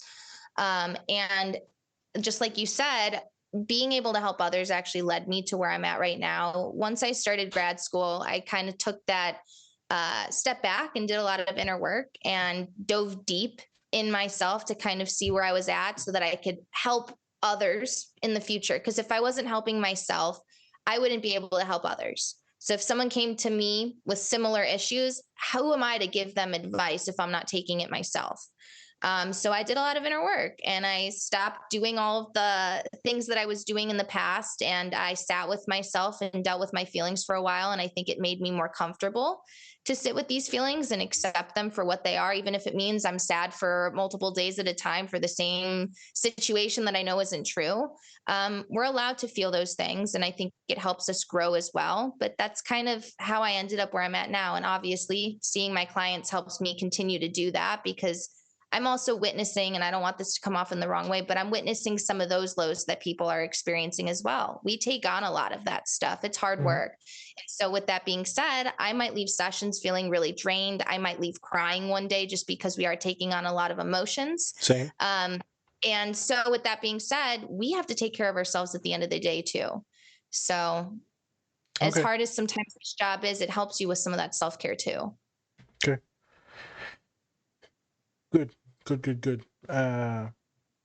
There's different things that motivate people. There's different bottoms. There's different motivations. There's different passions, faiths, goals. There's just so many different things that motivate people. And sometimes you're just finding it. And that's the tricky part of therapy. It's a tricky part for a lot of my neurodivergent clients is what's the point? What's the purpose? Why am I here? They think so deeply, so profoundly, many of them. Many folks are ignorant too, and they don't think about anything. But many of my clients are very deep thinkers. And what am I here? What am I doing this for? Leads to a lot of suicidality because they come to the conclusion that there is no point, there is no meaning. And so then we end up having a very existential talk about, nihilism and a few other things. And then you mix in some severe mental health issues and that convolutes things. And so finding motivation can be tough. You mix bipolar on it because now you've got a handicap. Now you've got this thing, this barrier to you living a quote unquote normal life. And life is already hard. So now you mix that on top of maybe your identity as being, LGBTQ, as being Black or brown in America, as having other learning disabilities, who knows what other barriers there are. But it almost makes life in finding joy impossible or improbable. So what I'm going to say is I ain't mad at you if you say, hey man, I'm depressed and like have some suicidal thoughts and feelings. Completely valid. I'm not going to shame anyone for that. But I'm going to push you towards maybe having some better thoughts, more positive thoughts, maybe a better outlook. But the feelings are valid because life fucking sucks. And like we just talked about in Inside Out, Spence, you know, joy and there's all happy and shit all the time. That's not reality. We're not always joy and happy. And to put on that mask of always being joyful and happy, or being a caregiver, or trying to keep all your shit together for everyone else, even though your mind is racing you and betraying you and telling you to sabotage in almost every way, it's just tough. So I'm doing this to validate people. Last question, then we'll get to the other scene. Did you ever think that you would be on the other side? Me? Yeah. I don't know. Maybe not at the very beginning. I kind of fell in love with my profession. That is my profession now. I fell in love with it when I was in the hospital in high school, and kind of started my journey into getting this diagnosis, where I had my own art therapist that I gravitated towards and actually felt really confident with and helped guide me. I've always been into art. And so with that being said, I always had this idea that maybe I would end up where I'm at now. But I didn't know until college, actually, when I chose a field and then hated it and was like, man, what do I do with myself? And I decided to do art school because I was like, well, screw what other people say. I'll find a career in art. And sure enough, I found my passion for psychology again, which I had taken kind of in high school. Like most people say, oh, I know psychology. I took it in high school. And you're like, okay, well, that's like the intro stuff. But that kind of led me into, well, you know what, maybe I could give back to people. And like I said, I think it helped guide me a little bit into figuring out how to manage my own mental health, because I think sometimes you need to have that goal or that passion to even reach that point. It's helpful. You're going to hit a few points, milestones in your career, where you'll tabulate the people that you've helped, you know, the people that you stopped from any severe things or bad choices, suicidality. You'll see people that succeed in classes, that go to college, that just function daily okay, that have joy, that smile more than what they used to. You'll start to tabulate and the numbers will start to add up, and then you'll start to get new jobs, and then you'll start to get raises, and you'll continuously get the affirmation, validation. People will write you letters and give you gifts, your neurodivergent clients, because there will be gifts. And it'll break you down in a good way, where you'll just look back on it and you'll just be sitting there in a puddle of tears, like, holy shit, I did pretty good. And I thought I was gonna die, but I did pretty good. Look at me now, ma. It's one of those really cool meta moments where, you know, you always tell people to be mindful. I was talking to a homie recently, and what we talked about in the last pod, but it got destroyed because of all the audio. But he's a diversity, equity, inclusion officer at the Colts. And I said, you ever think about how cool this is that me and you are at this stage in life? Not too long ago, we was damn near homeless. I was homeless. We had housing insecurity, tons of horrible things. We doing stuff to make money. And now I'm making the most money I've ever made. I'm doing pretty good. My brother's health issues are good. My dad's somewhat stable. Like, you know, life is pretty good. Then you get a little bit of survivor's guilt. Just cool to think about. So I challenge you in the coming months, years, decades, to sit back and reflect on the shit that you've been through, and how, you know, like Anna said in our last podcast, and how maybe it meant something, some of the shit you went through, and you helped save some lives. But maybe you didn't need to go through that. Or maybe just how the simple things of you just being kind change someone's lives. The other day, I helped someone pick something up in Costco. I couldn't believe she came up to me. She had to have been terrified. I'm a terrifying individual. And she came up to me, and then she dropped it, and then it fell on the floor. I was completely embarrassed. And then I had my best friend come over and lift the damn thing up, and then we put it in there. Small things like that add up too. You don't need to be a therapist, people. You don't need to help save someone's life. Small things mean something. You can change someone's day. And for me, I like helping people because it makes you think about my race differently. As being Mexican and Arab, and probably people thinking that I'm black. If I am good and kind, then you might end up changing some of your opinions on our race, our culture, my gender. Now, as you're actually a good, I hate all men. One of my clients recently told me, I hate all men. Well, you know, you're not that bad, Nas. I liked you. And you're like, you're a really good counselor. I said, see, we ain't all bad. She said, I didn't say that. You okay? 25%. Yeah. I said, well, fuck you too. Yeah. it feels really good to get those affirmations, specifically from people that have been hurt from or are scared of people that look like me or my gender, my representation. Don't forget about that, homie. I'm not trying to baptize you with no therapy right now. I'm just letting you know all the counselors I work with that are young, some cool ass moments. I remember one time I was riding a bike. I'm like, damn, life is pretty good. I'm just sitting there crying and shit, riding my bike. People are like, why is this fat man crying? I'm sorry. That's a visual. I almost thought about the ice cream store. That's the second ice cream thing, the food thing. Yep. I always pass the damn ice cream store. Like, Show's why you halfway talking over, to me? folks. Yep, halfway over. All right. This last scene.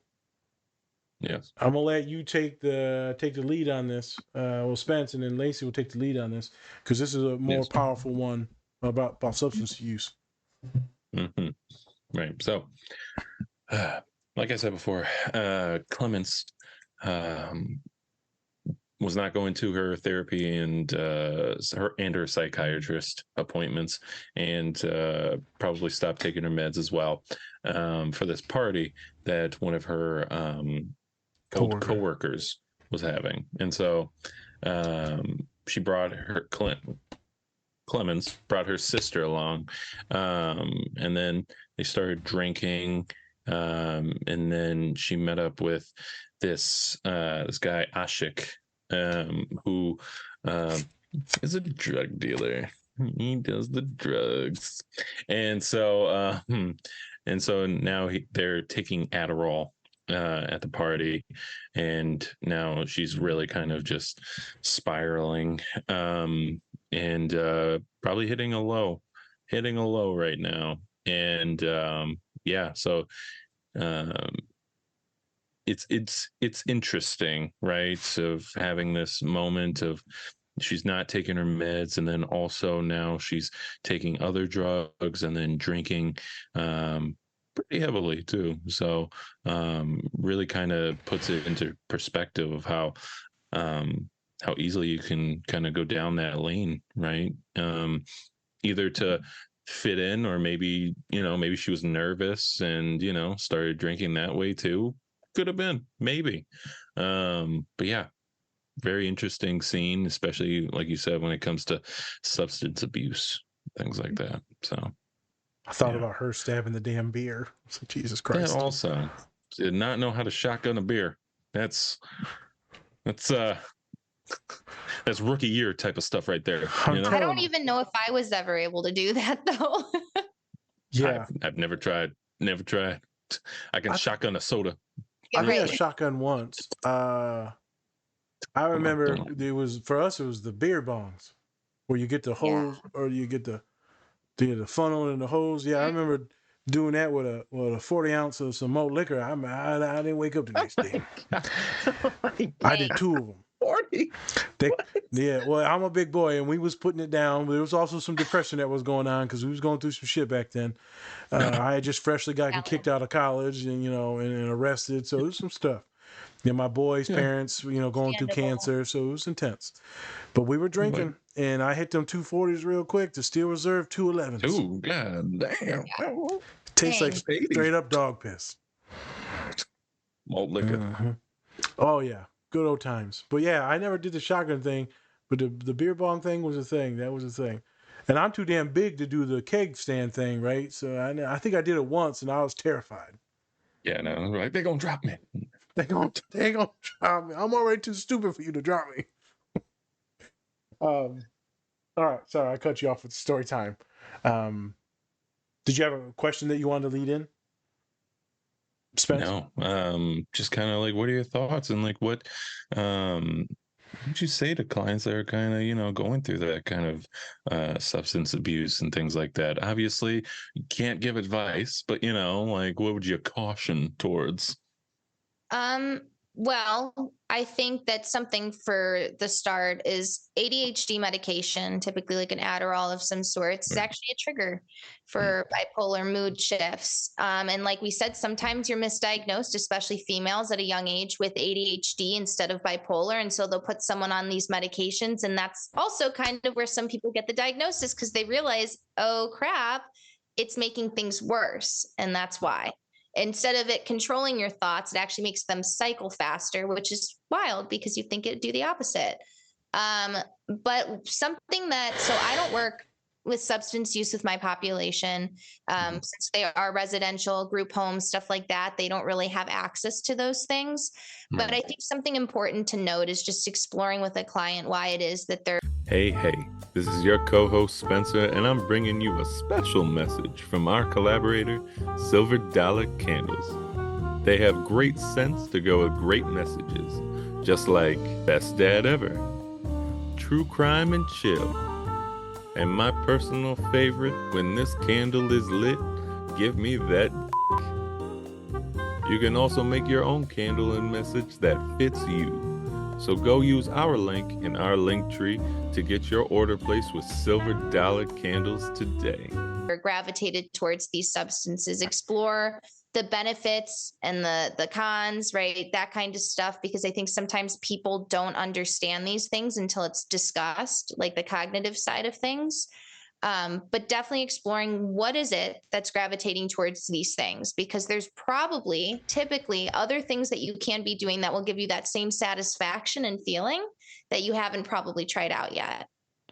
So, and lots of psychoeducation. I think a lot of substance use as well as that psychoeducation aspect of stuff, because I think people use things without understanding what it is they're exactly using. So that's important. So don't do certain drugs, but and you just find the better drugs. The ones that your psychiatrist gives you, yeah. Oh, those good ones. spin. See, look, you slick, slick there. I see now. Makes so much sense. I bring that up sarcastically because my clients would be like, I quit drinking, but I'm still smoking though. I'm like, okay. Well, THC you're smoking is pretty strong, and the amount you're smoking is pretty strong, and it's messing up all your other sleep habits and eating, messing up a lot of other stuff. I don't care what you smoke or drink, but damn it, for you, it's just not appropriate for you. Yeah. I'm sorry. I'm not your dad. I'm not your mom. I can't control what you do, but it's affecting you. It's tough. And I work with college age students, so it's all about, supposedly the partying, the drinking, more promiscuity and all that stuff, right? The drugs. So it's technically, it's more part of the culture, but if you actually dig down into the statistics, it's actually not that many people that are actually doing these parties, these darties, these drinking all night, these heavy drug uses. The statistics are actually vastly lower than what people think in college. Is it high? Yes. But it's not everyone. Everyone think, well, everyone's drinking and getting hammered. No, it's not true. And also you need to think about, are you someone like me? And they'll be like, what you talking about? I'm too damn dumb to drink or smoke every night in college. They're like, what? But you got a doctorate. Yeah, I can't read as fast. I can't remember things. It's hard, ADHD. So the statistics show if you drink or smoke more than 3 times a week, you're going to usually get lower, 1 letter grade lower. So if you're already a C student, now you're a D student. So there's sacrifices that have to be made. It's sad when some of my students that are bipolar, they'll use substances and, it's going to cause some pain. And they're probably going to get kicked out of school because they're not going to be functioning well. The Adderall, scary. I think also when people don't do a good enough intake, they'll prescribe an anti-anxiety med or like Wellbutrin for their depression. Then they skyrocket into mania. I'm like, dog, you just had to ask like 3 more questions, man. And you would have found out. If my ass found it out, then you as a psychiatrist or medical professional should have figured it out. Well, they just have depression. I don't know, man. There's some other sketchy stuff in here. Maybe let's do something that's less stimulating as an anti-anxiety man, antidepressant man, instead of going right to Wellbutrin or Effects or Prestique. Things to think about. You brought up you wanted to do this scene because of impulse control. What the hell is that? And does she have any, or did you have any? Did she have any? And then did you have any back in the day? Yeah. So, I mean, impulse control is just our ability to kind of control our impulses in a sense. So the things that we want to do, have to do, need to do, even when that's not actually reality. And so something that I saw with her is that I think she had that awareness. as well in moments where you could see it, where she knew that what she was doing wasn't good. And she took those steps back to get to a more stable position. But then she went and did these things still because that impulse was there to kind of get back into that partying. Like she keeps mentioning college and how, you know, she got ripped away from her college experience. So she's now no longer going to these parties. So she's putting herself in those positions to engage with that type of stuff, even knowing psychiatrist says no, therapist says no, family is probably on board as well. But impulse wise, it's, I don't really care. I'm going to do it anyways. I know that there's consequences. I know it's not good, but nah, I'm going to do it. So I've had my, impulse control is definitely another symptom that goes with bipolar disorder. And it's tough, because you can tell yourself day in, day out that this is not good, that it's an impulse, I shouldn't act on it, but you still do. And I don't know how else to describe it. It's, once again, this diagnosis takes a lot of hard work. It's a lot of mental thinking around these things, because our thoughts are kind of going 50,000 miles an hour all the time. So, but yeah, I've had my own fair share with impulse control. It's gotten me into some not so great situations, and I learned from them, thankfully, because not everyone does, but I've built myself back up from those things so that I don't do them again. Not everyone has that though. Yep. And so impulse control and, damn, I lost the word. Intrusive thoughts. Two different things. Yes. Intrusive thoughts are like something that's attacking you mentally, but they don't always have to be like super, super negative intrusive thoughts. Sometimes we just have, you know, those don't always have to be about self-harm or suicidality. It could be many other things. But they are intrusive and they could be somewhat harmful. So impulse control is maybe now you acting on some of these thoughts. They don't always have to be bad. Sometimes they could be like my boy, and he has no impulse control when it comes to eating certain food items, such as gummy bears. And he knows he's going to get the shits.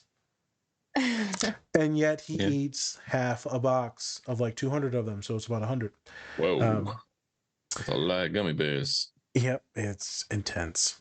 So there's impulse control when it comes to eating. There could be with video game usage, internet usage, screen time. It could be, you know, for some folks, it's porn usage. There's the impulse control to like stop yourself. Some people call it, you know, you don't have the willpower. Sometimes a little bit deeper than that, than just this willpower thing. And as soon as you may do something and act on that impulse, I find it's you sit in that shame afterwards. Yes. So I'm trying to skirt around some of the things because I don't want to trigger any folks. But some clients will do things because it will make them feel better, because they releases dopamine and serotonin, and so they act on an impulse, whatever it is. Could be something as basic as eating. And then there's immediate guilt and resentment and hate and self-hatred, and it gets intense. That only circles the wheel even further to more negative impulses and acting on them. I'm glad you brought it up. I'm glad that we did this scene, because I feel like she was doing better in the movie. But because she was doing better, then maybe there's, like you said, hey, you know, you maybe don't have to do your meds. You can stop therapy. I'm good now. I'm good. I'm safe. You know, maybe I can have one beer, you know. I would like me. People like you, Nas, you want to try some of this food? I'm like, if I try one nibble of that food, I'm going to eat the whole goddamn fridge. So don't offer me shit again. That's 3. It's 3. We got one more, then the pod's done. But I love when people like will offer me like a snack or something. I'm good. Because as soon as I start that beast, it's a wrap. Now I'm on go mode, and now I have to eat until I'm full. Impulse control can mean many different things, acting on them. ADHD, people have issues with it. People with OCD, like you talked about, have issues with it. People with eating disorders have issues with it. It's not just bipolar disorder, but bipolar disorder, you may see even more risky behavior. And I'm doing this because it branches out the risky behavior. And you never know what that impulse could be. With a lot of my neurodivergent clients, the impulse or the obsessiveness, that hyper focus, that fixation, it could be because you're anxious on something such as homework. Maybe you're just on a YouTube binge. Maybe you're learning about one specific thing and you're having fun. Maybe you're like me and I can't turn off the goddamn Netflix when I'm binge watching Breaking Bad or any of the shows I watch till like 6 a.m. and I have work at 8 a.m. Impulse control issues. So I wanted to relate that to a bunch of folks that are paying attention because I know many folks will have those issues. It's like when you probably see one of these murder dolls, you get a little bit of impulse to buy it. I ain't talking to Spencer. I'm talking to you, Lacey. Mm-hmm. I don't have any murder dolls, not yet. Well, Spencer overbuys shoes. Yeah, which is a lot more expensive, probably, than murder dolls. So. Well, let's think about it. How much do those dolls cost? That's also true. These dolls? Yeah. They vary. Probably like 50 plus sometimes. Oh, Depends on the artist, right? Depends on the artist. Okay. So that's not too bad because some of his shoes are like $200 a piece. Oh yeah, $220. I mean, we can use tattoos as an example too. This is like one of my impulses is tattoos as well. So what do you got? They're all over. I'm literally covered. She got a bunch of them. I feel like that nerdy. I'm a cool therapist. I feel like that nerdy guy. I got one. See, look at it right there. Yeah. Okay. Is there any other sauce that you wanted to put on this about that scene about the impulse control? Okay. No. I feel like we hit all the topics. All these scenes are not necessarily metaphorical. They're all very direct impacts and very relatable things for people to look at. Very to the point depictions. Okay. Well, I'm glad that we did this. I still did not think of that damn show about bipolar disorder. I know there's one with Halle Berry, but that's not the one I'm thinking of. You'll find it. You'll find it when you're awake watching Breaking Bad. I know. Well, when she had talked about it, I was thinking of movies, and I was also thinking of all these, actors and actresses and musicians that are coming out bipolar now.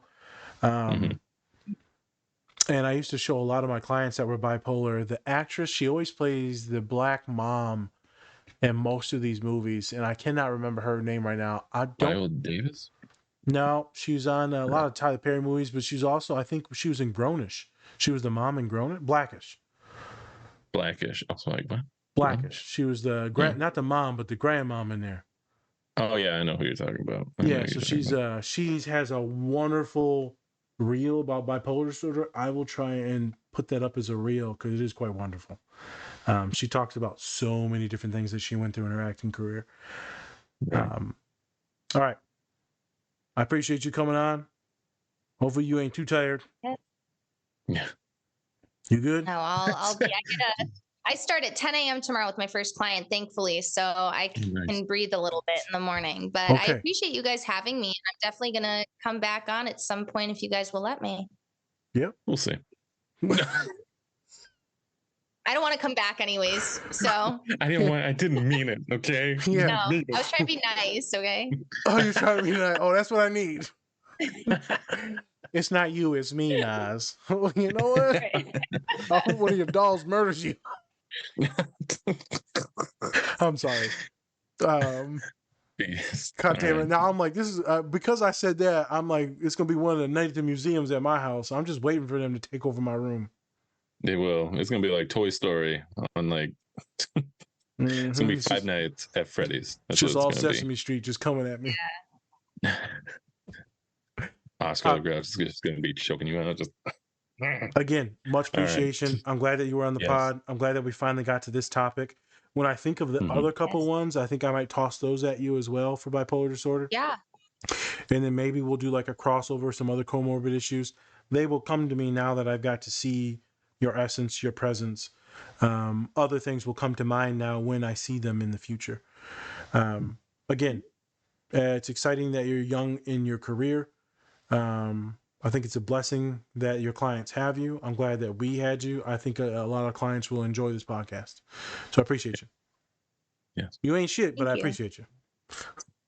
I got to keep you humble. I'm not, I got to keep you humble now. He keeps you up and then knocks you back down. That's how it goes. That's all right. I know it. All right. Well, thank you so much for coming on. And just a note for you is remember to talk your shit. Just, came a long way. So keep talking your shit. And you said that you only have 95 followers on Instagram, but that's just going to grow and grow as you do in your career. Follow me. There you Follow go. me. Where can they follow you? That's the real question. At Just Therapist-y Things. So you'll find me on there. Just Therapist-y Things. We'll link it. We'll link it. We'll link it in all the reels, all the posts. We'll link it in all the stuff. Instagram, LinkedIn. It'll be everywhere. At Therapist-y Things. How'd you come up with that? It was just on the spot. I didn't know what else to name my account, but I do a lot of memes on there. So if you guys like therapist memes, I got you. They're pretty good. I'd say so myself. Some of the memes you make? Oh, I make all of them. Oh, there you go. Well, I'm gonna start stealing. Oh, my your whole stuff. account is all mine. Yeah. Okay, there we go. Wow. Impressive. I'll start posting some of them to the story now. Now that I know that. Okay. Yeah. Because people will DM me memes. You're more than welcome to DM me memes, and then I'll reshare them. Like today's posts, none of those were from me story. They're all from followers. And then my homegirl that's neurodivergent, that's a rocket scientist, like legit. I ask her for memes. She sends me like 50 of them, and then I just post them slowly. All the memes that are on there are not from me. They're from friends or followers. I got you. I'll send you some good ones. Send them to me, and I will tag it. Or if they're on your story, just send it to me. Like, Nas, post this, and I'll be like, all right. I love it. Yeah, Thank you. All right. So, all right. We are out of here, folks. Go check out all of our great collaborations right here. Bub's Naturals, Pinfinity, Two Nerds Candle Company, Cat and Raven Candle. They're not even candle company, but soap company. Silver Dollar Candle Company. All of it. Go check out our link tree so you can get those discounts. And then go check out Cheeseburger Eddie's. Yep, Cheeseburger Eddie. That's going to be a new sponsor, Cheeseburger Eddie's. All right. Thank you, everybody, for watching. I'm Spencer. That's Nas. This is the Different Spectrums Podcast. Peace, everyone. And remember, take care of yourself. Or don't. That's completely up to you. Peace. Much love. Bye.